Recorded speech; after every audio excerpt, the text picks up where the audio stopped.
জানাই যে আমি সুযোগ পেয়েছি।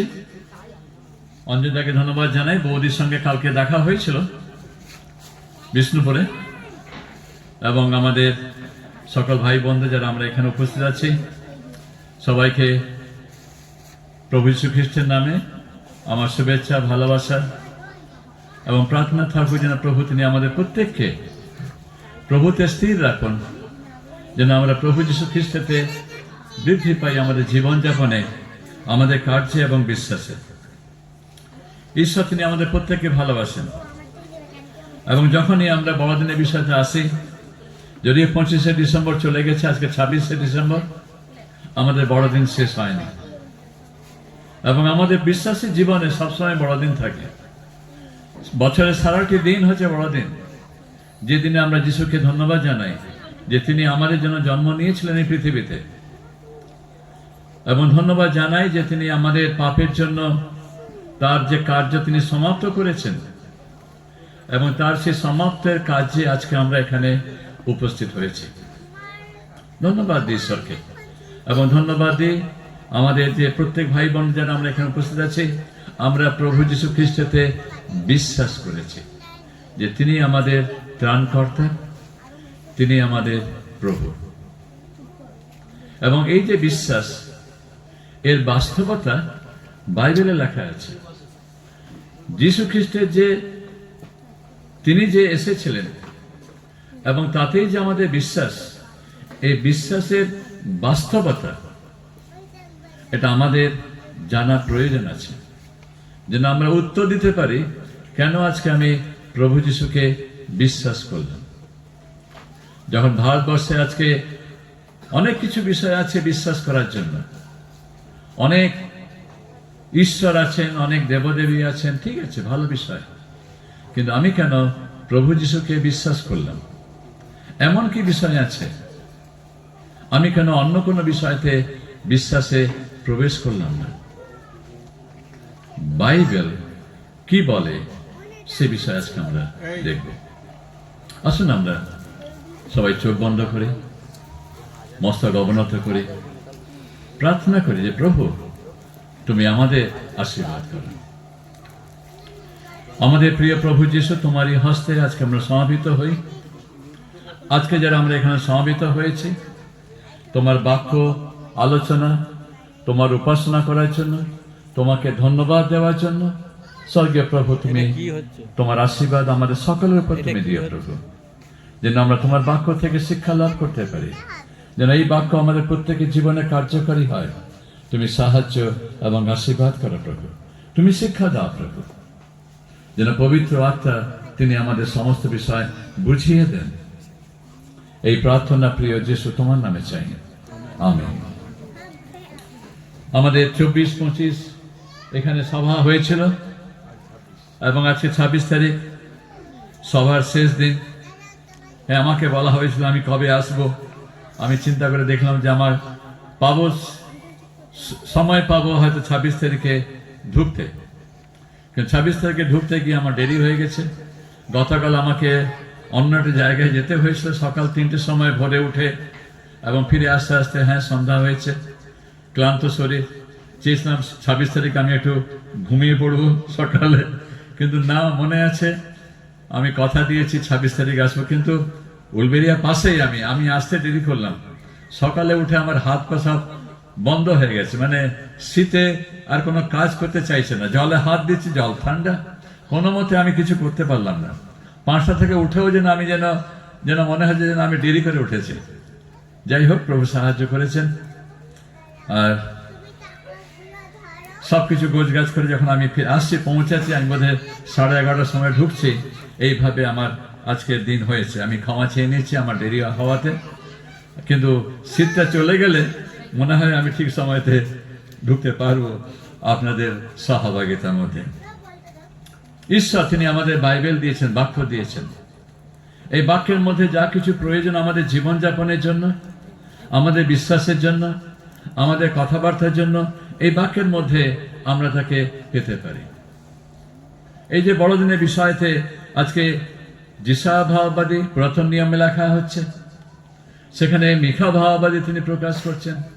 এবং সেই সঙ্গে যিশুর জন্মের বিষয়তে মথি এবং লুক তারা বর্ণনা করছেন ঘটনা বিষয়ের মধ্য দিয়ে প্রভু যীশু খ্রিস্টের জন্ম।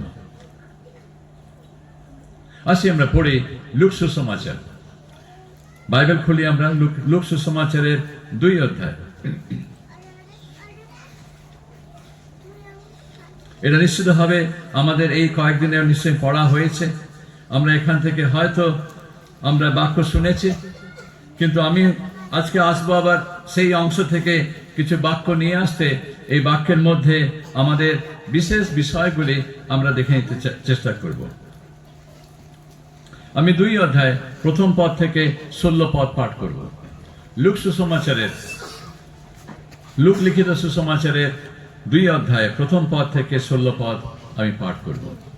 বাইবেল আছে, আপনারা দেখুন এবং দেখবেন এই জন্য যে লেখার যে বাস্তবতা কি বলা হচ্ছে এবং সেখানে কি লেখা হচ্ছে।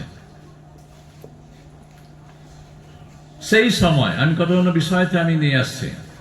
আমি যখন আটকে যাব আপনি ধ্যান দিবেন সেই শব্দের বিষয়তে, সেই শব্দটা কি আমাদের কাছে কি বার্তা প্রকাশ করছে। সেই সময় অগস্ত কৈশোরের এই আদেশ বাহির হইল যে সমুদয় পৃথিবীর লোক নাম লিখিয়া দেবে। সুরিয়ার শাসনকর্তা কুরেনীয় সময় এই প্রথম নাম লেখানো হয়। সকলে নাম লিখিয়া দিবার নিমিত্তে আপন আপন নগরে গমন করিল। আর যোসেফও গালিলের নাসরত নগর হইতে জিহুদায় বৈতলেহেম নামক দাউদ নগরে গেলেন, কারণ তিনি দাউদ কুল ও গোষ্ঠীজাত ছিলেন।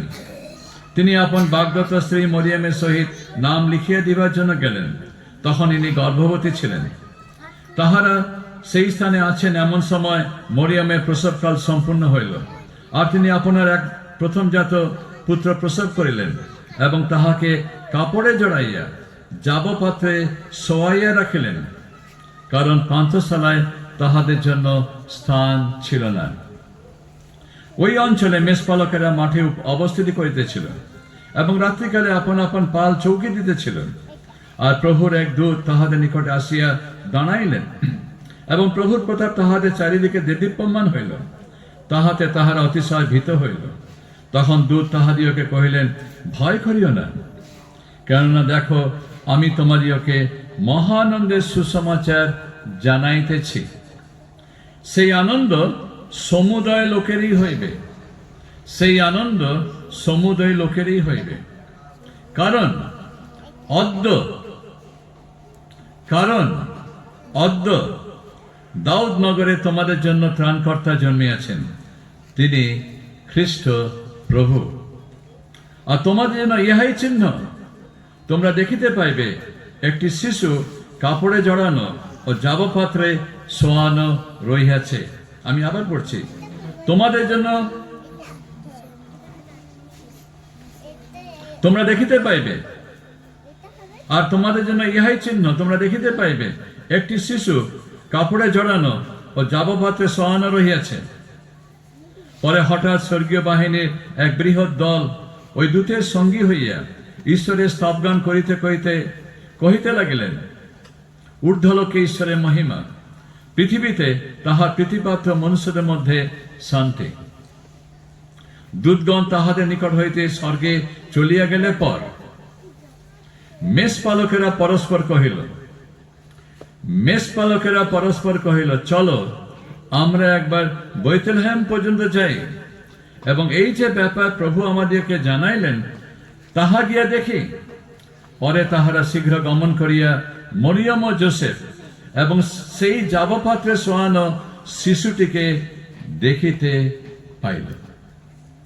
ঈশ্বর তার এই বাক্যে আমাদের প্রত্যেকের শ্রবণে পঠনে আশীর্বাদ করুন।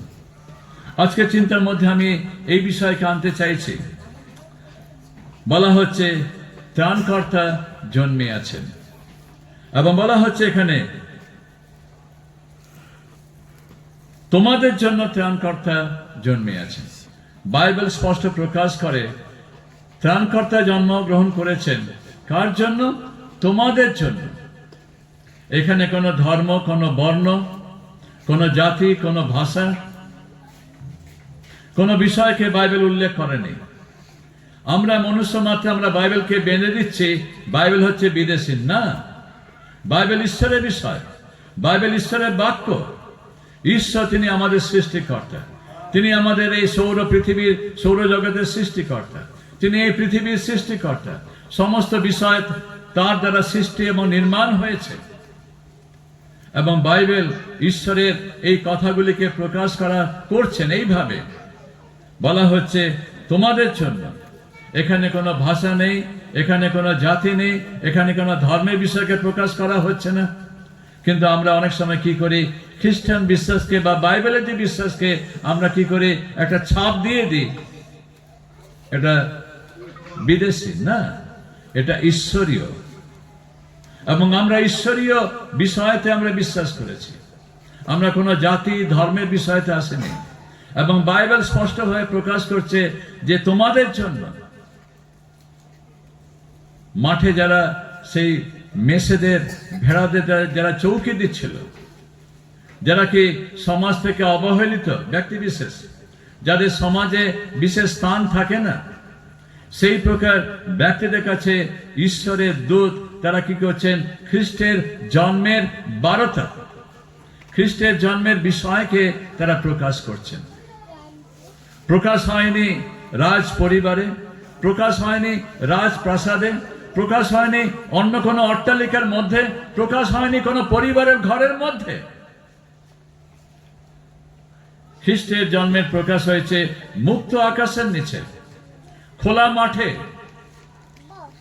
এবং যারা সেই সমস্ত ব্যক্তি বিশেষ যারা তাদের পাল চৌকি দিচ্ছিলেন, সেই সমস্ত লোকেদের কাছে খ্রিস্টের জন্মের বিষয় প্রকাশ করা হচ্ছে। কিভাবে প্রকাশ করা হচ্ছে? তিনি হচ্ছেন ত্রাণকর্তা। বলেননি যে তিনি কোনো রাজকীয় ভাবে আসছেন, বলা হয়নি তার উদ্দেশ্য তিনি কোনো সাম্রাজ্য প্রতিষ্ঠা করতে আসছেন, তিনি কোনো জায়গা দখল করতে আসছেন, এ বিষয়তে প্রকাশ করা হয়নি। একে প্রকাশ করা হয়নি যে তিনি যুদ্ধ করতে আসছেন, তিনি ধর্মান্তরিত করতে আসছেন, এই বিষয়ে বলা হয়নি। বলা হয়েছে তিনি আসছেন পরিত্রাণ করতে। বাইবেল স্পষ্ট প্রকাশ করে সেই আনন্দ সমুদ্রের লোকেরই হইবে, কারণ অদ্য দাউদ নগরে তোমাদের জন্য রাজনীতি না, বিদেশি বিষয় না, ধর্ম বিষয় না, রাজ্য দখল না, বলা হচ্ছে ত্রাণকর্তা, পরিত্রাণের জন্য। আজকে যারা আমাদের এই পাপের জীবনের মুক্তি, পাপের যে বিচারের যে শাস্তি ঈশ্বর প্রকাশ করেছেন, যে পাপ করিবে সে মরিবে, পাপের বেতন মৃত্যু ঈশ্বরের বিধানের মধ্যে আছে। এই মৃত্যু থেকে ঈশ্বর রক্ষা করতে তিনি পাঠাচ্ছেন তার অদ্বিতীয় পুত্র প্রভু যীশু খ্রিস্টকে। বাইবেলে লেখা আছে যোহন 3:16, যেটাকে আমরা কি আমাদের খ্রিস্টীয় বিশ্বাসের মধ্যে আমরা মুখস্থ করে রেখেছি। কারণ ঈশ্বর জগৎকে এমন প্রেম করলেন, তিনি জগৎকে করেছেন। কোন বিশেষ জাতিকে বলা হয়নি সেখানে, জিহুদি জাতি বা আমেরিকান জাতি বা অন্য কোনো ভাষাভাষী না, সেখানে কোনো ভাষাভাষী বিষয় উল্লেখ করা হয়নি। ঈশ্বর তিনি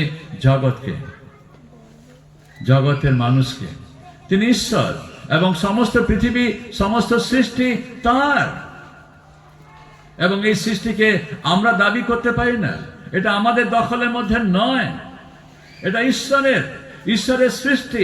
ঈশ্বর তিনি দান দিয়েছেন আমাদের, যেন আমরা কি করি, এই পৃথিবীকে যেন আমরা রক্ষণাবেক্ষণ করি, তাকে যেন তার যত্ন নেই, তাকে যেন আমরা দেখি।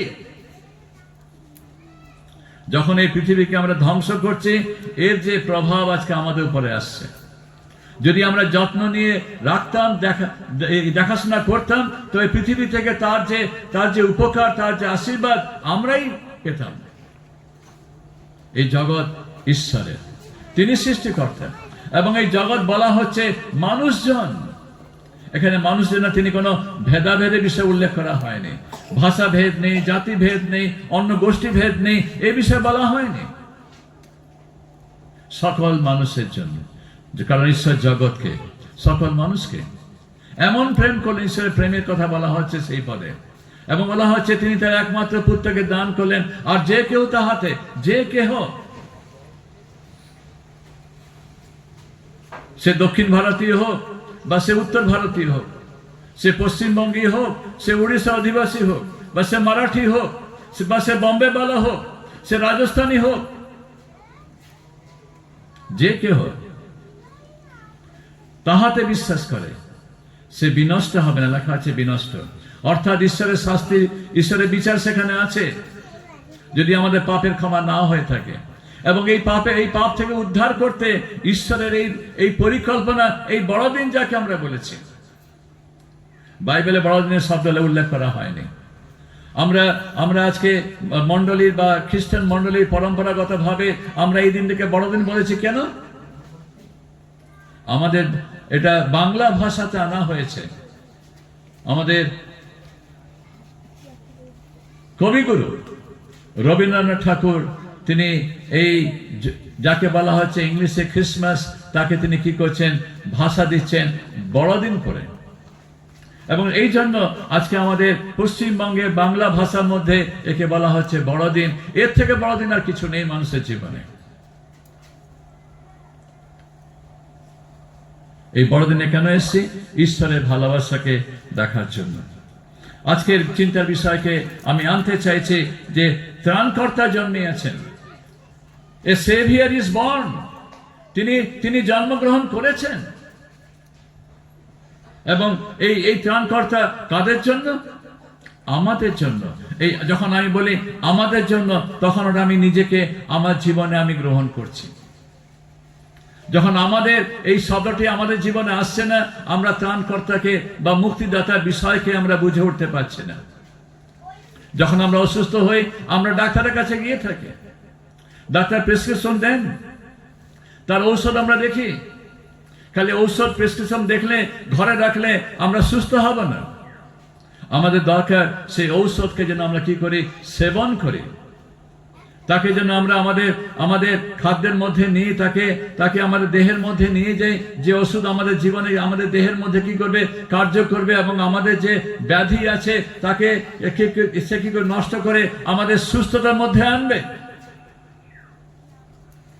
বাইবেল সেইভাবে ঈশ্বরের প্রেসক্রিপশন তিনি দিচ্ছেন এখানে, এবং এর মধ্যে তিনি নিয়ে আসছেন আমাদের জন্য ত্রাণকর্তা জন্মিয়েছে। এ সেভিয়ার ইজ বর্ন। কিসের জন্য? ঈশ্বরের গৌরবের জন্য, যেন আমরা পরিত্রাণ পাই, যেন আমরা সুস্থ হই।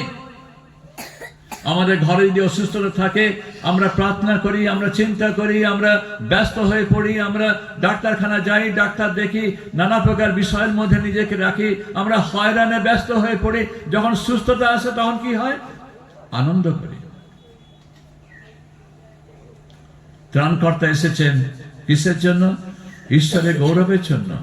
মানুষজন তখন ঈশ্বরের পরিচয় পেয়ে থাকে, ঈশ্বরকে তারা ধন্যবাদ দেয় যে প্রভু তোমার ধন্যবাদ দিই যে তুমি আমাকে এই পাপের জীবন থেকে মুক্ত করেছো। পাপ আমাদের চিন্তা, আমাদের কাজ, আমাদের সংকল্প, আমাদের সমস্ত পরিকল্পনার মধ্যে এমন কিছু বিষয়গুলি আছে, আমরা অপরের চিন্তা, অপরের ক্ষতি এবং নিজেকে ভালো রেখে অন্যকে কষ্ট দেওয়া, এবং তাছাড়া অন্যান্য বিষয়গুলি যেগুলি কি মন্দ বিষয়, সেখান থেকে যেন আমরা নিজেকে দূরে সরিয়ে রাখি, মুক্তি পাই। আমাদের ত্রাণকর্তা। এবং এই যে যখন ঈশ্বরের গৌরব হচ্ছে, তাতে কি করা হচ্ছে? আজকে মনুষ্য সমাজে কি হচ্ছে? শান্তি আসছে। কেন আজকে আমরা অশান্তির মধ্যে আছি? কেন আজকে মারধর করা হচ্ছে? একে সরাও, ওকে সরাও, মেরে পিটে সরিয়ে দাও। কি উদ্দেশ্য কি আছে? আমি কি আমার রাজ্য স্থাপন করতে এসেছি? না, আপনি আপনার রাজ্য স্থাপন করতে পারবেন না। কোন রাজা চিরকাল বাঁচেনি, সে চলে গেছে। রোম সম্রাট নেই আর, সে চলে গেছে। ব্রিটিশ সাম্রাজ্য নেই, সেটা বন্ধ হয়ে গেছে। ভারতে আমাদের নতুন নতুন বিষয় আসছে, সেটাও কিছুকাল পরে বন্ধ হবে। কোন ব্যক্তি চিরকাল থাকবে না, কিন্তু ঈশ্বর তিনি অনন্ত, এবং তিনি দিচ্ছেন এই বিষয়তে আমাদের জন্য ত্রাণকর্তা। লুকের এই ঘটনাবলীর মধ্যে অনেক কিছু বিষয় লেখা আছে। সে বিষয়গুলি উদ্দেশ্য লেখা হয়েছে কেন? যেন আমরা আমাদের বিশ্বাস ঈশ্বরে রাখি, এবং যীশু খ্রিস্টেতে যেন আমরা সুদৃঢ় হতে পারি। এই লুক সুসমাচারের এই অংশে, ছোট অংশের মধ্যে যীশু খ্রিস্টের জন্মের বিষয়তে এমন বিষয়গুলি উল্লেখ করেছেন লেখক বা ডাক্তার লুক। উদ্দেশ্য তিনি প্রকাশ করতে চাইছেন যেন আমরা আমাদের বিশ্বাসে, যখন যিশুতে আমি বিশ্বাস করছি যে যিশু কি তিনি বাস্তব, ঐতিহাসিক ভিত্তি আছে কি? হ্যাঁ প্রিয় বন্ধুগণ, ইতিহাসের পাতায় লেখা হচ্ছে। আপনার কাছে যখন আমি দাঁড়িয়ে আছি, আমি কোনো অবান্তরে কথার মধ্যে আসছি না, আমি আসছি সেই বিষয়ের মধ্যে যেটা ইতিহাসের পাতাতে লেখা হয়ে গেছে। আসি আমরা এর মধ্যে, আজকে যে পাঠের অংশের মধ্যে প্রথম বিষয়কে নিয়ে আসি।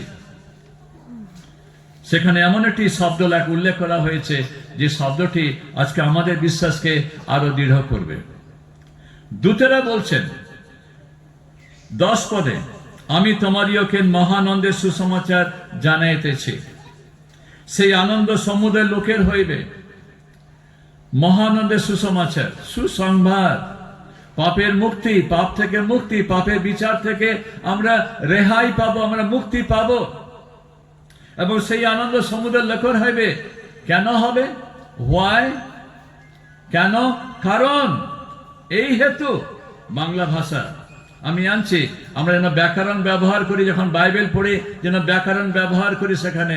কারণ, এই হেতু, তারপরে কি আছে? এই হেতু, তারপরে অদ্য। What is that? এটা কি? দূতরা বলতে পারতেন কারণ যিশুর জন্ম হয়েছে বা ত্রাণকর্তার জন্ম হয়েছে। কোথায়? শূন্যতে, রূপকথা, কাহিনী না, বলা হচ্ছে অদ্য। অদ্যর অর্থ কি? Today, on this day. এটা কোন দিন, কোন সময়তে, তার বিষয়ে তিনি লিখে দিয়েছেন। সেই সময়, প্রথম পদে, সেই সময় অগস্ত কৈশোর।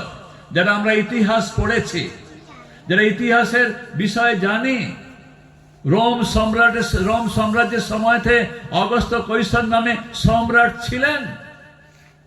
এটা ইতিহাসে বাস্তবতা আছে। যদি সম্রাটের বিষয়ে ইতিহাসে বাস্তবতা আছে, সেই সময়তে the time is given, the birth of Jesus, যিশু খ্রিস্টের জন্ম উইদাউট বা কোনো দিনকে বর্ণনা করছে এমন কিছু বিষয় নয়, বলা হচ্ছে সেই সময়তে। এটা হচ্ছে ঐতিহাসিক ভিত্তি। ইতিহাসের পৃষ্ঠাতে যিশুর জন্মের বিষয়তে লেখা হয়ে যাচ্ছে। ঈশ্বরের ইতিহাসে, মানুষের ইতিহাসে ঈশ্বর কি করছেন? তিনি প্রবেশ করছেন এবং তিনি দেখিয়ে দিচ্ছেন এই সময়তে, অদ্য। The time is real. যিশু খ্রিস্টের সময় হচ্ছে বাস্তব। কোন সময় বলা হচ্ছে? অগস্ত কৈশোরের সময়তে। যদি আমি বলি আমাদের জওহরলাল নেহেরু, উনি কি ছিলেন না ছিলেন না? আমি তো দেখিনি, আপনি দেখেছেন না? আমি দেখিনি। উনি ছিলেন না ছিলেন না? উনি বাস্তব ছিলেন। উনি আমাদের প্রথম প্রধানমন্ত্রী ছিলেন। তিনি যদি বাস্তব হন, সেইভাবে অগস্ত কৈশোর রোম সাম্রাজ্যে তিনি সম্রাট ছিলেন। কেবল সেখানে শেষ হয়নি, সেখানে বলা হচ্ছে যে সুরিয়ার শাসনকর্তা সেই সময়ের সিরিয়া দেশ এখনো আছে, উত্তরের, ইসরায়েলের উত্তরে সিরিয়া দেশ এখনো আছে, যেটা যুদ্ধ চলছে, ইসরায়েল সিরিয়া যুদ্ধ হচ্ছে। যাই হোক, সেটা ভিন্ন বিষয়। দেশ আছে, ভূগোলের মধ্যে আছে, এটা ভূগোলের বাইরে নেই। রোম সাম্রাজ্য ভূগোলের মধ্যে আছে, মানচিত্রের মধ্যে আছে, মানচিত্রের বাইরে নয়। এটা নয় যে কোনো গ্যালাক্সিতে বা কোনো তারকা মণ্ডলে ঘটনা ঘটছে না, এই পৃথিবীর মধ্যে ঘটনা ঘটেছে। খ্রিস্টের জন্ম ইতিহাসের পাতাতে আছে। কোন সময়তে?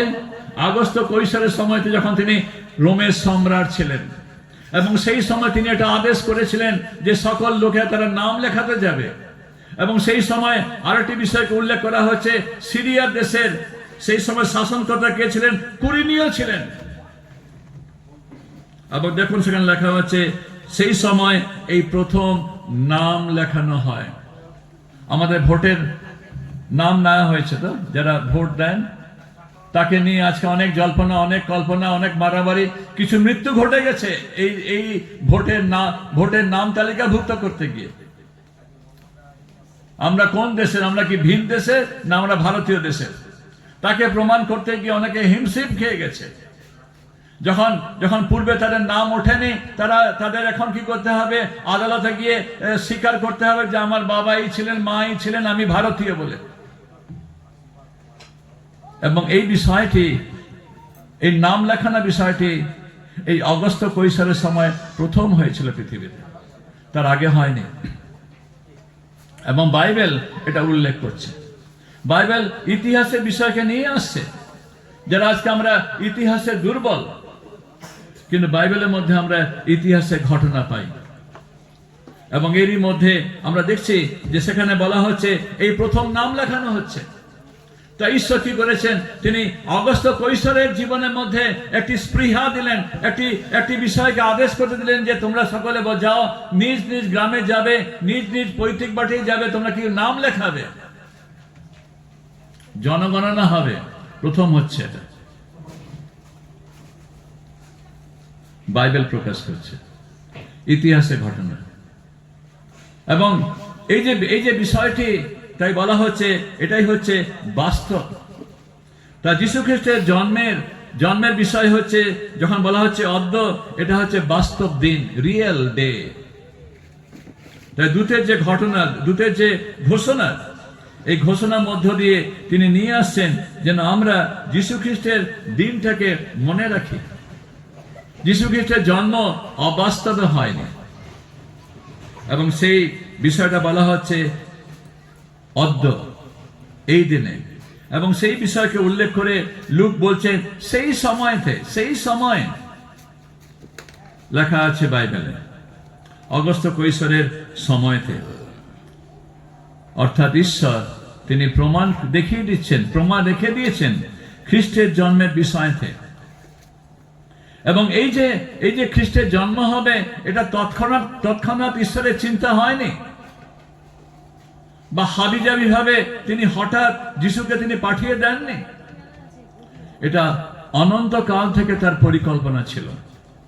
বাইবেল প্রকাশ করে অনন্তকাল থেকে তার পরিকল্পনা, এবং এই পরিকল্পনা তিনি করে এসেছিলেন সমস্ত জগতের জন্য, সমস্ত জাতির জন্য, যেন ঈশ্বরের পরিকল্পনা, ঈশ্বরের উদ্দেশ্য মানুষের জীবনে পূর্ণ হতে পারে। এবং তাই পৌল তিনি প্রকাশ করছেন কলসীয় তার প্রথম অধ্যায় 16 পদে প্রকাশ করছেন এই যীশু খ্রিস্টের দ্বারা সমস্ত বিষয় সৃষ্টি হয়েছে। এমন কিছু বিষয় নেই যেটা তিনি সৃষ্টি করেননি, এবং তার দ্বারা, তার নিমিত্ত সৃষ্টি হয়েছে। কলসীয় তার প্রথম অধ্যায়ের 16 পদে বলা হচ্ছে, স্বর্গেও পৃথিবীতে দৃশ্য কি অদৃশ্য যাহা কিছু আছে, সিংহাসন হোক কি প্রভুত্ব হোক কি আধিপত্য হোক কি কর্তৃত্ব হোক, সকলেই তাহার দ্বারা, তাহার নিমিত্ত সৃষ্টি হয়েছে। অর্থাৎ ঈশ্বর কি করেছেন? খ্রিস্টের দ্বারা, সৃষ্টি হওয়ার পূর্বে খ্রিস্টের দ্বারা এই জগতের সমস্ত বিষয় তিনি কি করেছেন? সৃষ্টি করেছেন। কার জন্য? যীশু খ্রিস্টের জন্য। কার নিমিত্ত? যীশু খ্রিস্টের নিমিত্ত, যেন সমস্ত জগৎ, সমস্ত সৃষ্টি ঈশ্বরের পরিকল্পনাকে প্রকাশ করতে পারে, ঈশ্বরের গৌরবকে আমরা দেখতে পাই এই সমস্ত বিষয়ের মধ্য দিয়ে। যেন খ্রিস্টের নাম প্রকাশিত হয় যে তিনি আমাদের ঈশ্বর, তিনি আমাদের ত্রাণকর্তা। এবং এই বিষয়কে ভিত্তি করে পৌল তিনি আবার প্রকাশ করছেন গালাতীয় তার 4 অধ্যায়ের 4 পদে ঈশ্বরের পরিকল্পনা তিনি এইভাবে নিয়ে আসছেন, যখন কাল সম্পূর্ণ হলো, লেখা আছে কিন্তু কাল সম্পূর্ণ হইলে, অর্থাৎ যখন সময় উপস্থিত হলো। তাই খ্রিস্টের জন্ম হঠাৎ হয়নি, পরিকল্পনা বিনা ঈশ্বর তার পুত্রকে পাঠাননি। পরিকল্পনা ব্যতি রেখে খ্রিস্টের যে আমাদের ত্রাণকর্তা, তিনি আবির্ভূত হননি এই জন্মের মধ্য দিয়ে। এই গালাতীয় 4 অধ্যায় 4 পদে পৌল তিনি স্পষ্ট প্রকাশ করছেন, যখন কিন্তু কাল সম্পূর্ণ হইলে, কাল সম্পূর্ণ, সময় যখন সম্পূর্ণ হলো, সময় আমাকে বলা হয়েছিল 10টার পরে আপনি আসবেন আঙ্কেল, সময় দেওয়া হয়েছিল আমাকে, কোন সময়তে আসবো, সময় একটা আছে, বিনা সময়তে আমাদের কাজ হয় না, রান্নার কাজ, খাবার কাজ, বিশ্রামের কাজ সময়, ঘুমানোর কাজ সময়, সময়তে কাজ হয়, সরকারি অফিস যাবেন সময়, 11টার সময়, ব্যাংকে যাবেন 10টার সময়, সময়। ঈশ্বরের কি করেছেন সময় আছে, ঈশ্বর সেই সময়কে আগে থেকে নির্ধারণ করেছিলেন, পরিকল্পনার মধ্যে রেখেছিলেন, তার সময়তে তিনি পাঠাবেন এই প্রভু যীশু খ্রিস্টকে, যিনি আমাদের ত্রাণকর্তা। যখন কাল সম্পূর্ণ হচ্ছে, বলা হচ্ছে ঈশ্বর আপনার নিকট হইতে আপনার পুত্রকে প্রেরণ করলেন, আপনার নিকট হইতে। ঈশ্বর কোনো বাজার গিয়ে কোনো পুত্রকে কিনে এনে পাঠিয়ে দেননি, মনে রাখবেন। যিশু তিনি কেউ অন্য কিছু ব্যক্তি বিশেষ নন, তিনি ঈশ্বর থেকে আসছেন। এই যে গূঢ় রহস্য বিষয়টি আমাদের চিন্তার অতিরিক্ত। এখানে বলা হচ্ছে ঈশ্বর আপনার নিকট হইতে, ঈশ্বরের কাছ থেকে আপন পুত্রকে প্রেরণ করিলেন, এবং তিনি কিভাবে আসবেন, কিভাবে জন্ম নেবেন, এটাও পরিকল্পনা ছিল। তিনি হবেন স্ত্রী জাত, মরিয়ম গর্ভবতী হচ্ছেন স্ত্রী জাত এবং ব্যবস্থার অধীনে। তাই ঈশ্বর তিনি তার পুত্রের জন্ম তিনি ইতিহাসে তিনি রেখেছিলেন অগস্ত্য কৈশোরের সময়তে, সুরিয়ার শাসনকর্তা কুরুনিয়ের সময়তে। আপনি ইতিহাসে চলে যান, কুরুনীয় ছিলেন কিনা সিরিয়াতে। আপনি ইতিহাসে চলে যান, অগস্ত্য কৈশোর রোম সাম্রাজ্যের সম্রাট ছিলেন কিনা আপনি দেখে নিন, এবং সেই সময় নাম লেখার বিষয় হয়েছিল কিনা সেটাও আপনি পরীক্ষা করে দেখে নিন। ঈশ্বর তার পুত্রকে তার সময়তে ইতিহাসের মধ্যে তাকে তিনি পাঠালেন, যে দিনটা কি ইতিহাসের পাতাতে লিপিবদ্ধ আছে। হয়তো সেটা আমরা এখনো খুঁজে পাইনি, তাই আমরা কোনো দিন আমরা দেখাতে পারছি না, কিন্তু এটা ঐতিহাসিক, এটা কাল্পনিক নয়, এটা রূপকথা নয়, এটা পুরাণের গল্প নয়। খ্রিস্টের জন্ম ঐতিহাসিক।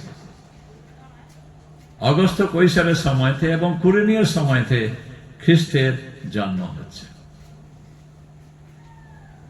প্রিয় বন্ধুগণ, খ্রিস্টের জন্ম বাস্তব, খ্রিস্টের জন্মদিন বাস্তব, ইট ইজ এ রিয়েল। যদিও আমরা এখনো মাস দিন আমরা ঠিক করতে পারবো না, কিন্তু এটা বাস্তব বিষয়। তিনি অসময়তে বা কোনো মধ্য আকাশে তার জন্ম হয়নি। দ্বিতীয় বিষয়, ঠিক আছে তিনি জন্মগ্রহণ করেছেন কোথায়? মধ্য আকাশে বা কোন তারকামণ্ডলের সৌর যে জগতের মধ্যে অনেক ছায়াপথ আছে তার মধ্যে কোন গ্যালাক্সিতে না। এখানে লেখা আছে, আমি ফিরে আসছি এবার 2:11 পদে, কারণ অদ্য দাউদের নগরে জায়গার নাম দেওয়া হয়েছে, জায়গার নামকে উল্লেখ করা হয়েছে। এটা ভূগোলের মধ্যে আছে, এটা ভৌগোলিক স্থান, এটা আমাদের পৃথিবীর মানচিত্রের মধ্যে আছে, দাউদের নগরে। এবং মিখা ভাববাদীর 5:2 বলা হচ্ছে, বেথলেহেমের বিষয় বলা হচ্ছে সেখানে। মিখা ভাববাদী যীশু খ্রিস্টের বহু বছর পূর্বে তিনি কি করেছিলেন?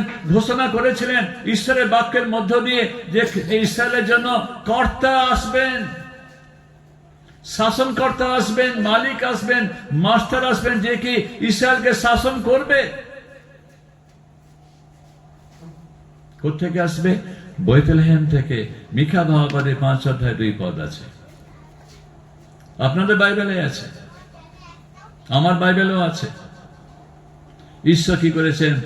স্থান দিয়ে দিয়েছেন। He has put the place, স্থান দিয়েছেন। মনে রাখুন, আমি যে এখানে আসবো, আমি ফোনে জিজ্ঞেস করছি জায়গার নাম কি। হ্যাঁ, আপনি রিলায়েন্স পাম্প পেরোবেন, তারপরে এটা আপনি স্ট্রিটের লাইট দেখবেন, ডান দিকে ঘুরবেন, উলবেরের দিকে আবার আপনি আসবেন, এবং সেখানে রাস্তায় একটা কি আছে, সাইনবোর্ড আছে। কি লেখা আছে সাইনবোর্ডে? মধুবাটি। আমি লোকে জিজ্ঞেস করলাম লেখা আছে? তখন হ্যাঁ লেখা আছে, আপনি পাবেন। আমি ঢুকলাম, ঢুকে দেখছি কোথাও কোনো গ্রাম নেই, ঘর নেই, সব ফাঁকা জায়গা। আমি কি সত্যি ঠিক জায়গাতে পৌঁছেছি কিনা? আবার ফোন করছি। আমরা রাস্তার উপর দাঁড়িয়ে আছি, রাস্তার উপরে আমি কাউকে দেখছি না। পরে দেখলাম দুটো মেয়ে, আমাদের দুটো বোন দাঁড়িয়ে আছে। ওদের হেসে বললাম কোন দিকে? না আপনি যান। আমি কিছু দেখতে পাচ্ছি না। পরে এসে দেখছি ও ঘর বাড়ি এখানে আছে। জায়গা, স্থান, এটা মধ্য আকাশে নেই। দাউদনগর মধ্য আকাশে নয়, বেথলেহেম মধ্য আকাশে নয়, বা অন্য কোনো তারকা ছায়াপথের মধ্যে বা গ্যালাক্সির মধ্যে নয়। এটা পৃথিবীতে। দ্য প্লেস ইজ রিয়েল, স্থান বাস্তব। বাইবেল প্রকাশ করছে দাউদের নগরে, দাউদের নগরে। আর দেখুন ঈশ্বরের কার্য, এটা আমাদের চিন্তার অতিরিক্ত। মানুষ কাজ করতে পারবে না, মানুষ বুঝতে পারছে না। ঈশ্বর যখন তিনি তার কার্য পূর্ণ করবেন, এবং যাতে তিনি মিখা ভাববাদীতে লিখে দিয়েছেন দাউদের নগরে, এবং মিখা ভাববাদীর বিষয়তে বলা হচ্ছে, আর তুমি হে বেথলেহেম ইফ্রাথা, তুমি জিহুদা সন্তানের মধ্যে ক্ষুদ্র বলিয়া অগণিতা, তোমা হইতে ইসরায়েলের মধ্যে কর্তা হইবার জন্য আমার উদ্দেশ্যে এক ব্যক্তি উৎপন্ন হইবেন। কোথায়? বেথলেহেমের ইফ্রাথাতে। মনে রাখুন, এটা ভাববাদীর কথা, মিখা ভাববাদী। 5 অধ্যায় 2 পদে আমি নিয়ে আসছি। এবং ঈশ্বর তিনি কিভাবে এই বিষয়টাকে কি করছেন, পরিপূর্ণ করছেন।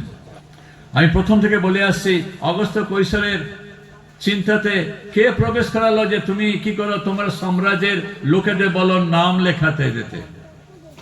যখন তারা নাম লেখাতে যাবে, তা কোথায় যাবে? তাদের পৈতৃক জায়গাতে যাবে, তাদের বাপের বা ঠাকুরদাদা গ্রামে তাদের যেতে হবে। এবং এখানে বাইবেলে লেখা আছে যে যোসেফ যাচ্ছেন, কি করছেন? তিনি নাসরত থেকে তিনি বেরিয়েছেন, তার স্ত্রীকে তিনি সঙ্গে নিয়েছেন। তিনি কোথায় যাচ্ছেন? বেথলেহেমে যাচ্ছেন। দেখুন লেখা আছে 4 পদে, আর যোসেফ গালিলের নাসরত নগর হইতে জিহুদায় বেথলেহেম নামক দাউদ নগরে গেলেন। বেথলেহেমে দাউদ নগরে মিখা ভাববাদী কি বলছেন? বেথলেহেমে তিনি কি করবেন? সেখান থেকে ইসরায়েলের জন্য এক কর্তা উৎপন্ন হবে, ঈশ্বরের জন্য। আর ঈশ্বর কি করেছেন? অগস্ত্য কৈশোরের অন্তরে তিনি বলেছেন যে তুমি কি করো, তোমার সাম্রাজ্যের সমস্ত লোককে আদেশ করে যেন তারা কি করে, তাদের পৈতৃক শহরে গিয়ে, গ্রামে গিয়ে যেন তারা নাম লেখায়। যখন আমাকে আমার এবারে ভোটের নাম লেখার বিষয় আসছে, আমি জানি না যে কোথায় আমার নাম আছে। আমি ফোন করলাম, বাড়িতে বর্দা আছে, বললাম যে আমার নামটা কি আমাদের ঘরে উড়িষ্যায় বালেশ্বরে কি নামটা আছে কি? বল না, বাবার নাম আছে, মায়ের নাম আছে, কিন্তু তোর নামে কোনো নম্বর নেই। অর্থাৎ আমি ভোট দিইনি উড়িষ্যাতে। মুশকিল। তাহলে আমি নামটা পাবো কোথায়? যে আমার পরিবারের সঙ্গে আমার নাম আছে, সেটাই হচ্ছে চিহ্ন আমার। তারপরে আমি কলকাতায় বউবাজারে আমার বন্ধু আছে, যেখানে আমি ছিলাম প্রায় 19 বছর। তাকে ফোন করলাম, গোপাল, সে কি আমাদের কলেজে রান্না করতো। গোপাল, তুমি একটু দেখো তো, তুমি কি লিস্টটা পেয়েছো? হ্যাঁ স্যার, আমি লিস্টটা দেখেছি, আপনার নাম আছে আর বৌদির নাম আছে। যাক, প্রভুকে ধন্যবাদ দিই, আমার নামটা পাওয়া গেছে, নামের নম্বরটা পাওয়া গেছে। এই যে বিষয়টি, আমাদের নাম আমাদের বাবা মার সঙ্গে লিঙ্ক বা যুক্ত হয়ে থাকছে। এবং যোসেফ যাচ্ছেন কোথায়? বলা হচ্ছে তিনি যাচ্ছেন দাউদ নগরের। কারণ তিনি দাউদ কুল ও গোষ্ঠীজাত ছিলেন। তিনি দাউদ নগরটাকে যেতে হয়েছে, নাম লেখাতে যেতে হয়েছে। এবং এই যে বিষয়টি, তারপরে কি লেখা আছে দেখুন, তিনি আপন বাগদত্তা স্ত্রী মরিয়মের সহিত নাম লিখিয়ে দেবেন তিনি গেলেন। তখন ইনি গর্ভবতী ছিলেন। যোসেফ মরিয়মের বিবাহ হয়ে গেছে এবং বলা হচ্ছে তিনি গর্ভবতী ছিলেন। এবং দেখুন এই যে বিষয়টি, ঈশ্বরের সময়, অগস্ত কৈশোরের সময় নাম লেখানোর সময় বলা হচ্ছে, এবং যোসেফ যাচ্ছেন দাউদ নগরে, এবং সেই সময় বলা হচ্ছে যে মরিয়ম তিনি গর্ভবতী, এবং লেখা আছে 6 পদে, তাহারা সেই স্থানে আছেন, তাহারা সেই স্থানে আছেন, কোথায় আছেন? বেথলেহেমে আছেন। এবং লেখা আছে এই সময়তে মরিয়মের প্রসবকাল সম্পূর্ণ হলো। তারা যখন বেথলেহেমে আছে, তাদের কে আসতে বললো? তারা ছিলেন নাসারতে, প্রায় 20 কিলোমিটার দূরে ছিলেন তারা। নাসারত থেকে বেথলেহেম প্রায় 20 কিলোমিটার দূর। তারা কে আনলো বেথলেহেমে? অগস্ত কৈশোর, রোম সম্রাট আদেশ করেছে।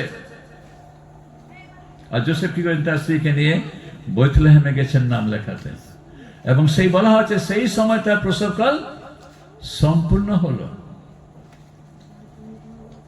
আর তিনি আপনার প্রথমজাত পুত্র প্রসব করলেন। প্রভু যীশু খ্রিস্টের জন্ম কোথায়? বেথলেহেমে, দাউদ নগরে। এটা স্থান, বাস্তব স্থান, ইটস এ রিয়েল প্লেস। এটা কোনো একটা রূপকথার জায়গা নয়। প্রিয় বন্ধুগণ, আমরা যীশু খ্রিস্টকে বিশ্বাস করি যিনি বাস্তব, যার জন্মের দিন ইতিহাসের মধ্যে আছে, যার জন্মের স্থান আমাদের পৃথিবীর মানচিত্রের মধ্যে আছে। এবং এই সমস্ত কার্য কে করেছেন? ঈশ্বর সদাপ্রভু। তিনি কি করেছেন? একজন বিজাতীয় রাজার মনে তিনি কি করলেন? ইচ্ছা প্রকাশ করালেন যে তুমি তোমার সাম্রাজ্যের সমস্ত লোকদের বলো নাম লেখাতে যেতে। দেখুন ঈশ্বর তিনি কি করেন? কার্য করেন। এমনকি একজন অ-ইসরায়েলীয়, যে ব্যক্তি কি ঈশ্বরে বিশ্বাস করে না, যে ব্যক্তি কি সদাপ্রভু জিহোবাকে মান্য করে না, এমন ব্যক্তিকেও তিনি কি করেন? ব্যবহার করেন তার নিজের উদ্দেশ্য পূর্ণ করার জন্য। আমি কেন এই বিষয়ে জানতে চাইছি? আজকে আমরা ভারতবর্ষে খ্রিস্টানরা দুর্নামের মধ্যে যাচ্ছে। খ্রিস্টান ধর্ম বিদেশি ধর্ম। খ্রিস্টান বিষয় যিশু তিনি বিদেশি যিশু না, তিনি ঈশ্বরের, তিনি জগতের জন্য, তিনি বাস্তব, তার জন্ম বাস্তব, তার জন্মের স্থান বাস্তব। আমরা ঈশ্বরকে ধন্যবাদ দিই, তিনি আমাদের জন্য, আমাদের বিশ্বাসের জন্য তিনি কি করেছেন?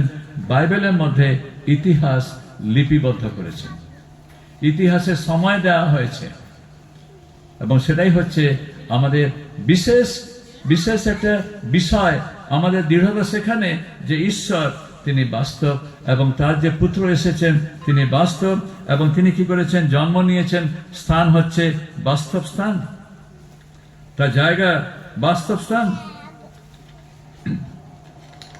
এই সমস্ত বিষয় দিয়ে ঈশ্বর তিনি প্রমাণ করছেন প্রভু যীশু তিনি আমাদের ত্রাণকর্তা, এবং তিনি আসছেন আমাদের সকলের জন্য, যেন আমরা কি করতে পারি? ঈশ্বরের গৌরবকে আমরা পালন করতে পারি, আমাদের জীবনে গ্রহণ করতে পারি। বাস্তব বিষয়, ভালো বিষয়, যখন আমরা বিষয় আনছি যে তার সময় বাস্তব, তার স্থান বাস্তব। এখন বিষয় হচ্ছে, তৃতীয় বিষয়টা আমি আসছি, এই যে ত্রাণকর্তা তিনি কে? এই ত্রাণকর্তা তিনি কে? লেখা আছে, আবার আমি পড়ছি 11 পদ, কারণ অদ্য দাউদের নগরে তোমার জন্য ত্রাণকর্তা জন্মিয়াছেন। এই ত্রাণকর্তা কে? Who is this saviour? A saviour is born. Who is this saviour? এই ত্রাণকর্তা কে? কি লেখা আছে? তিনি খ্রিস্ট প্রভু। তিনি খ্রিস্ট প্রভু। দুটি বিষয়, ভালো বিষয়। প্রথমে বলা হচ্ছে ত্রাণকর্তা। ত্রাণকর্তার প্রয়োজন কি আছে? যে কি উদ্ধারকর্তা। ত্রাণকর্তা অর্থ হচ্ছে উদ্ধারকর্তা, যিনি আমাদের উদ্ধার করবেন। আপনার কি উদ্ধারের প্রয়োজন আছে? বা পৃথিবীর মানুষজনের কি উদ্ধারের প্রয়োজন আছে? হ্যাঁ প্রিয় বন্ধুগণ, আমাদের উদ্ধারের প্রয়োজন আছে। আমরা দুঃখী দরিদ্র মানুষ, আমাদের উদ্ধারের প্রয়োজন আছে। আমরা আমরা ঝড় ঝঞ্ঝার মধ্যে বসবাস করছি, আমাদের উদ্ধারের প্রয়োজন আছে। আমাদের শারীরিক ক্ষতি আছে, ক্ষতি হচ্ছে, রোগ ব্যাধির মৃত্যুর মধ্য দিয়ে আমাদের উদ্ধারের প্রয়োজন আছে। যখন আমরা ধ্বংসের সম্মুখীন হচ্ছি, আমাদের উদ্ধারের প্রয়োজন আছে। যখন আমরা পাপের জীবনের মধ্যে আছি, আমরা চাইছি আমাদের জীবনকে পরিবর্তন করতে, আমরা নিজে পেরে উঠতে পারছি না, আমাদের উদ্ধারের প্রয়োজন আছে। এই পাপের জীবন থেকে কে পারবে আমাদের উদ্ধার করতে? এবং এই জন্য মথি তার প্রথম অধ্যায় 21 পদে যোসেফকে বলা হচ্ছে যে তুমি তাহার নাম যিশু রাখিবে, অর্থাৎ যিশু নামের অর্থ হচ্ছে ত্রাণকর্তা, সেভিয়ার। যিশু নামের অর্থ হচ্ছে ত্রাণকর্তা। কেন তাকে অন্য নাম দেওয়া হয়নি? লোকে হয়তো প্রশ্ন করতে পারে, তার নাম কেন আপনারা অন্য দিলেন না কেন? এটা আমাদের নাম নয়, আমাদের কোনো মানুষের দত্ত নাম নয় এটা। সেই সময় ইব্রিয় ভাষাতে যিশু নামের অর্থ হচ্ছে ত্রাণকর্তা, সেভিয়ার, যে কি অন্যকে তাদের পাপ থেকে, তাদের বিষয় থেকে তিনি উদ্ধার করবেন, উদ্ধারকর্তা। যিশু নামের অর্থ হচ্ছে ত্রাণকর্তা, এবং তিনি আসছেন আমাদের পাপ থেকে উদ্ধার করতে। মার্কের তার 2 অধ্যায় 10 পদে যখন তিনি কোন পঙ্গুকে, পক্ষাঘাতীকে তিনি সুস্থ করছেন, তিনি এই কথা বলেছেন, তোমার পাপ ক্ষমা হলো। এবং লোকেরা বচসা করতে লাগলো, একে ব্যক্তি যে এ পাপ ক্ষমা করতে পারে, ঈশ্বরের নিন্দা করছে। তখন যিশু বলছেন, মনুষ্যপুত্রের পাপ ক্ষমা করার অধিকার আছে, এই জন্য তোমরা জানিতে পারো। তখন তিনি সেই রোগীকে বলছেন, তুমি তোমার খাটিয়া নিয়ে চলে যাও, অর্থাৎ তুমি সুস্থ হলে।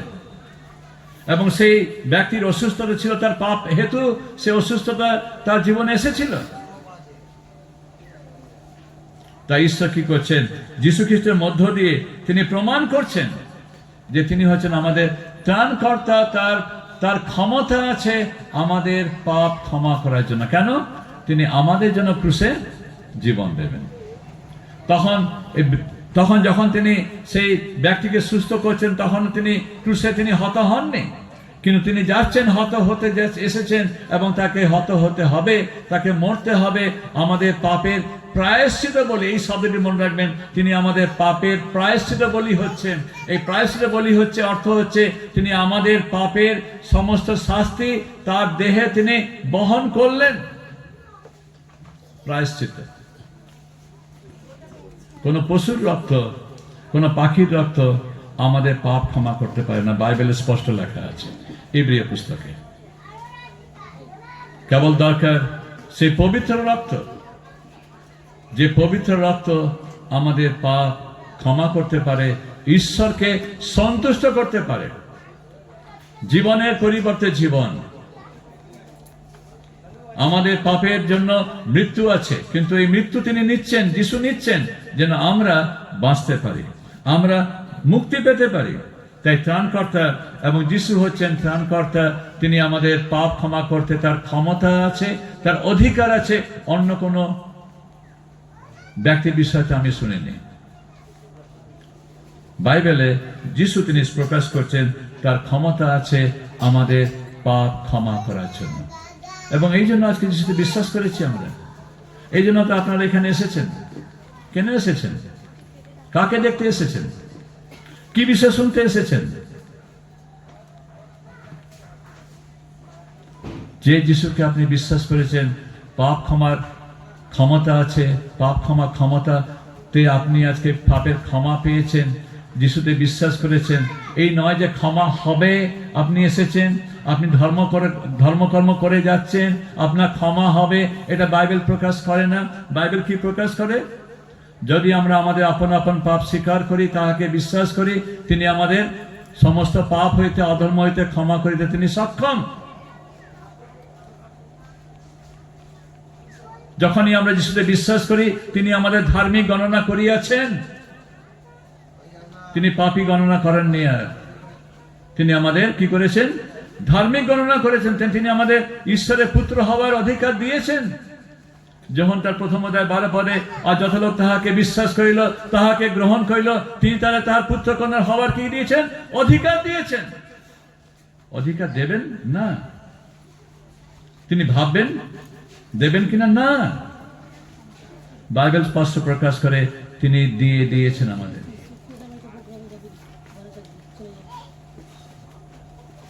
বাইবেল প্রকাশ করে যে সে অনন্ত জীবন পাইবে, সে বিনষ্ট হবে না, কিন্তু অনন্ত জীবন পাচ্ছে।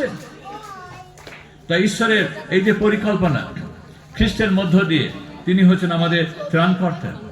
কেবল তাই নয়, তিনি ত্রাণকর্তা এবং তিনি হচ্ছেন খ্রিস্ট। খ্রিস্ট নামের অর্থ হচ্ছে অভিষিক্ত, যাকে বিশেষ দায়িত্ব দিয়ে পাঠানো হয়েছে, অভিষেক করা হয়েছে। আমাদের যখন পুলিশ ট্রেনিং নেওয়া হয়, আমাদের যখন কোনো যুবকদের সৈন্যতে নেওয়া হয়, তাদের অভিষেক করা হয় যে তুমি সৈন্যের জন্য, সৈন্য কার্য তোমার, অর্থাৎ তুমি দেশকে রক্ষা করবে, শত্রুকে তোমার দেশে ঢুকতে দেবে না, তাকে ঢুকতে তুমি তাকে কি করে নিশ্চয় মারবে। তার দায়িত্ব সেটা, তার দেশবাসীকে রক্ষা করতে, তার দেশের জমিকে রক্ষা করার জন্য। কেন আজকে ভারতীয় সৈন্যরা সে কাশ্মীরের সিয়াচেনের কাছে আছে বা চাইনা বর্ডারের কাছে আছে, যেন তারা চাইনিজদের তারা কি করে তার ভারতের মধ্যে ঢুকতে দেবে না, বা ভারতীয় অংশবিধান যেন তারা গ্রহণ না করে নিয়ে চলে যায়। অভিষিক্ত হয়তো অর্থ হচ্ছে বিশেষ কাজে, এবং যীশু খ্রিস্ট, খ্রিস্টের নামের অর্থ হচ্ছে অভিষিক্ত ব্যক্তি। ঈশ্বর তাকে পাঠিয়েছেন, তিনি ঈশ্বর থেকে এসেছেন, তিনি ঈশ্বর নিজে। অভিষিক্ত অর্থ হচ্ছে তিনি বিশেষ দায়িত্বে এসেছেন। খ্রিস্ট, এটা হচ্ছে গ্রিক শব্দ খ্রিস্টস, গ্রিক শব্দ খ্রিস্টস, অভিষিক্ত, এবং এর ইব্রিয় শব্দ হচ্ছে মসিহ বা মসিহা। ইব্রিয় শব্দ হচ্ছে মসিহ, এবং এটা আমরা দেখতে পাবো যোহনের প্রথম অধ্যায় 41 পদে। আন্দ্রিয় পিতরকে বলছেন, আমরা খ্রিস্টের দেখা পেয়েছি, যাহার নামের অর্থ হচ্ছে মসিহের দেখা পেয়েছি। উই হ্যাভ ফাউন্ড মেসায়া, অর্থাৎ উদ্ধারকর্তার আমরা দেখা পেয়েছি। অভিষিক্ত ব্যক্তি, ঈশ্বরের প্রতিজ্ঞা ছিল তিনি পাঠাবেন ইসরায়েলের জন্য সেই ব্যক্তিকে, যিনি ইসরায়েলকে তাদের পাপ থেকে উদ্ধার করবেন, এবং সেই বিষয়টি আজকে আপনারা আমরা পেয়েছি। সমুদয় লোকের হবে, কেবল ইসরায়েলের জন্য নয়, সমুদয় লোকের হবে। সেই সমুদয় লোকের মধ্যে আপনি এবং আমি, আমরা যিশুতে বিশ্বাস করেছি এবং আমাদের পাপের ক্ষমা আমরা পেয়েছি। পাপের নিশ্চয়তা বাইবেলে লেখা হয়েছে, তাই তিনি হচ্ছেন খ্রিস্ট। আর কি লেখা আছে? লেখা আছে খ্রিস্ট প্রভু। খ্রিস্ট করে শেষ করা হয়নি, তিনি আমাদের মালিক, তিনি আমাদের প্রভু, তিনি আমাদের মাস্টার। প্রিয় বন্ধুগণ, এই জন্মদিনের মধ্যে, প্রভু যীশু খ্রিস্টের বড়দিনের উৎসবের মধ্যে আমরা যেন ভুলে না যাই তিনি হচ্ছেন প্রভু। আমরা যিশুকে নিয়ে আনন্দ, অনেক অনেক অনেক আনন্দ উল্লাসের মধ্যে যাচ্ছে। আজকে জগৎ ভেসে গেছে, কালকে আনন্দে মুখরিত, গান বাজনা, খাওয়া দাওয়া, ভালো বিষয়, নিশ্চয় আনন্দ করব, কিন্তু আনন্দ সেখানে তখনই পরিপূর্ণ হবে যখন আমরা তাকে প্রভু বলে আমাদের জীবনে স্বীকার করব। তিনি আমাদের প্রভু, তিনি মাস্টার, তিনি আমার মালিক। যেন আমি কি করি? তার বাধ্য হই, তার কথা শুনে তার জীবন যাপনকে আমার জীবনে আমি রাখি। তাই যিশায়া ভাববাদীর 9 অধ্যায় 6 পদে বলা হচ্ছে, তাহার স্কন্ধের উপরে কর্তৃত্বের ভার থাকিবে। কর্তৃত্ব করবেন তিনি, তিনি শাসন করবেন আমাদের উপরে। শাসনের ব্যবস্থাপনা আমাদের উপরে থাকবে, যেন আমরা খ্রিস্টের শাসনের মধ্যে থাকবো। আমাদের জীবনযাপন, আমাদের চিন্তা, আমাদের চালচলন, আমাদের ব্যবহার খ্রিস্টের মধ্যে, খ্রিস্টের মতো। বলা হচ্ছে খ্রিস্টের ভাব যেন আমাদের থাকে। পৌল তিনি বলছেন ফিলিপিও 2 অধ্যায় 5 পদে, যেন খ্রিস্টের ভাব আমাদের জীবনে থাকে, যেন আমরা শত্রুকে প্রেম করি, যেন আমরা অপপ্রতিবেশীকে প্রেম করি, যেন আমরা দুঃখীকে সাহায্য করি, যেন আমরা সত্য পথে চলি, যেন আমাদের জীবনে যেন পবিত্রতা থাকে। যে তোমাদের আহ্বান করে যে ঈশ্বর পবিত্র, আর তোমরা সেইভাবে তোমরা পবিত্র হও।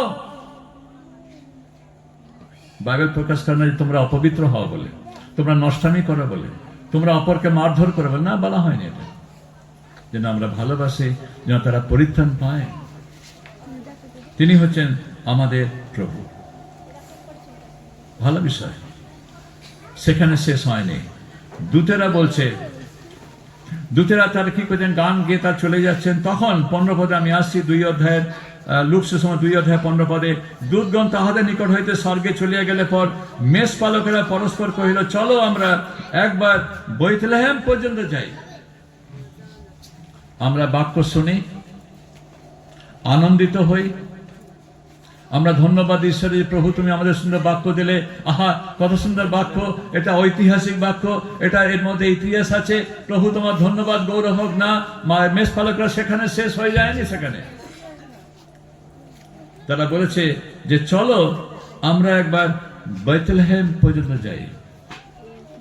আমাদের প্রিয় ভাই বোনেরা, আমাদের সকলে যেন কোথায় যাই, বেথলেহেম পর্যন্ত যাই। যেন আমরা বেথলেহেম যাই, কোথায়, যেখানে কি যিশু আছেন, যিশুর জন্ম হয়েছে। তিনি কোথায় আছেন? রাজপ্রাসাদে। যিশুর জন্ম কোথায় হয়েছে? রাজপ্রাসাদে না, কোন বড় অট্টালিকাতে না, কোন লোকের ঘরে না। ঈশ্বর কি পারতেন না তার পুত্রের জন্ম কোন একটা রাজপ্রাসাদে করাতে? এই পৃথিবীর ঐশ্বর্য, পৃথিবীর ঘর বাড়ি কি ঈশ্বরের নয়? যদি ঈশ্বর পারেন রোম সম্রাট অগস্ত কৈসারের মনে একটি ইচ্ছা দিতে যে তার সম্রাটের, তার সাম্রাজ্যের সমস্ত লোকেরা নাম লেখাতে দেবে, ঈশ্বর কি পারতেন না অগস্ত কৈসারের অন্তরে একটা ভাবনা দিতে যে যীশু খ্রিস্টের জন্ম রাজপ্রাসাদে হবে? পারতেন। কোন লোকের ঘরে তিনি পারতেন না? বেথলেহেমে কোন লোক কি একটা জায়গা দিতে পারতো না? আমরা বাঙালিরা যখনই কোনো অসহায় নারীকে দেখি, আমরা বলি আসুন আসুন আসুন, আমরা জায়গা করে দিই। বেথলেহেমে সেই সময়কে মরিয়মের অবস্থা দেখে কেউ কি কোনো জায়গা করতে পারলো না? না করেন। কিন্তু ঈশ্বরের পরিকল্পনা ভিন্ন ছিল। ঈশ্বর চিহ্ন দিচ্ছেন মেষপালকদের, আর তোমাদের জন্য ইহাই চিহ্ন। কি চিহ্ন? তোমরা দেখিতে পাইবে শিশুকে কাপড়ে জড়ানো। কোথায় শোয়ানো আছে? খাটে না, শোয়ানো আছে যাবপাত্রে, পশুশালাতে। ঈশ্বর কি করছেন? তার পুত্রের জন্মকে নিয়ে আসছেন তার ইচ্ছা মতে। তিনি কি করেছেন? সমস্ত ঘর বাড়ি, পান্থশালা, হোটেল তিনি লোকে পরিপূর্ণ করেছেন। নাম লেখার লোকেরা এসেছে এবং সেই সময় যোসেফ মরিয়ম সেখানে পৌঁছেছে বেথলেহেমে। কিন্তু যিশুর জন্ম কোনো ঘরে হয়নি, কোনো বাড়িতে হয়নি। যদি রাজপ্রাসাদে হতো কেবল রাজকীয় লোকেরা আসতে পারত। যদি কোনো অট্টালিকাতে হতো সেই অট্টালিকার লোকেরা কেবল যিশুকে দেখতে আসতো।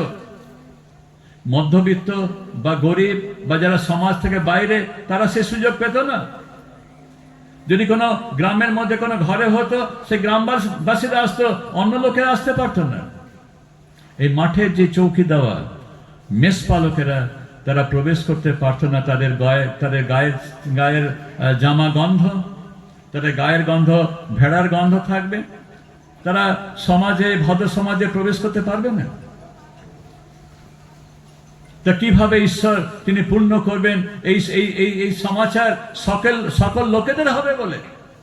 সমুদ্রের লোকের কিভাবে হতে পারবে?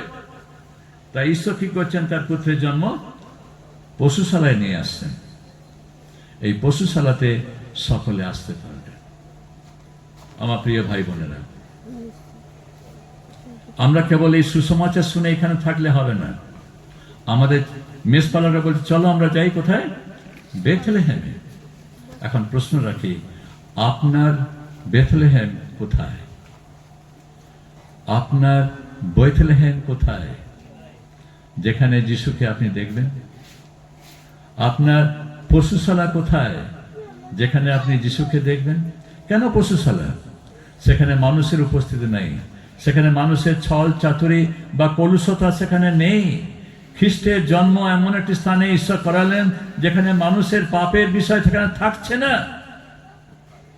প্রভু ধন্যবাদ হোক, তিনি তার পুত্রকে যিশুকে আনছেন এমন একটি স্থানে যেখানে মানুষের পাপ, মানুষের কলুষতা, মানুষের হিংসা, দেশ, আভিজাত্য, কোনো গর্ব সেখানে থাকছে না। তার উপস্থিতি গোয়াল ঘরে বা পশুশালায় থাকছে না।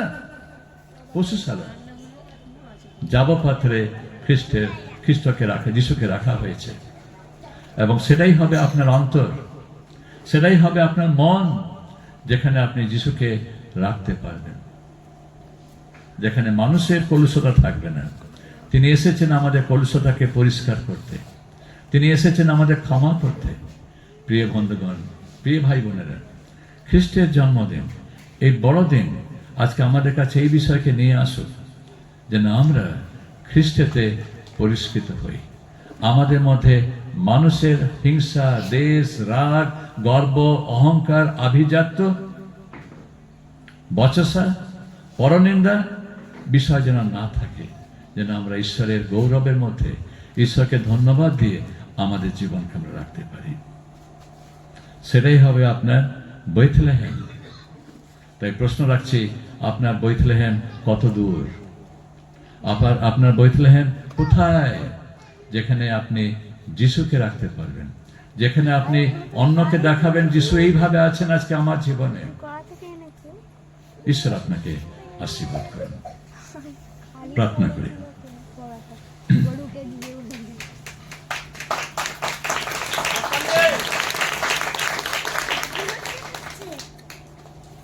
আমাদের স্বর্গীয় প্রভু, তোমার ধন্যবাদ দিই, ধন্যবাদ দিই যে তুমি আমাদের খ্রিস্টের জন্মের বিষয় তুমি মধ্য আকাশে প্রকাশ করনি।